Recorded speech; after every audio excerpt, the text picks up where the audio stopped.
இன்றைக்கி என்ன breakfast lunch பார்க்கலாம். நேற்று அந்த போட்டி செஞ்சார், நைட்டு சப்பாத்தி பண்ணோம். அந்த சப்பாத்தி கொஞ்சம் இருந்ததுனால எனக்கு சப்பாத்தியும் முட்டையும் வறுத்து நான் சாப்பிட்டேன். என் வீட்டுக்காருக்கு காலையில் தோசை கொடுத்தேன், ஏன்னா அக்கா வீட்டிலேருந்து கறி குழம்பு வந்திருந்தது. சரி, அதனால் ஒரு 3 தோசை சாப்பிட்டுட்டே போயிடு அப்படின்னு சொல்லிட்டு சாப்பிட வச்சுட்டேன். காலையில் சாப்பிட்டுட்டே போயிட்டார். என் பையன் கீழே படுத்ததுனால கொஞ்சம் லேட்டாக தான் ஏந்திரிச்சு வருவான். மத்தியானம் லஞ்சுக்கு வந்து ஒயிட் ரைஸு, அக்கா வீட்டில் கொடுத்த அந்த பீஃப் குழம்பு தான் பண்ணியிருந்தாங்க.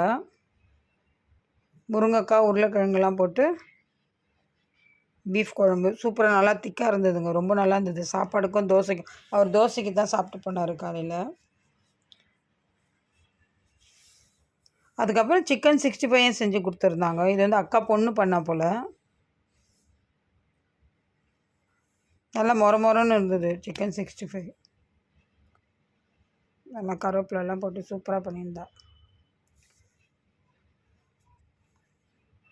இன்றைக்கி இதுதான் பிரேக்ஃபாஸ்ட் லஞ்சு. வாங்க சாப்பிட்லாம்.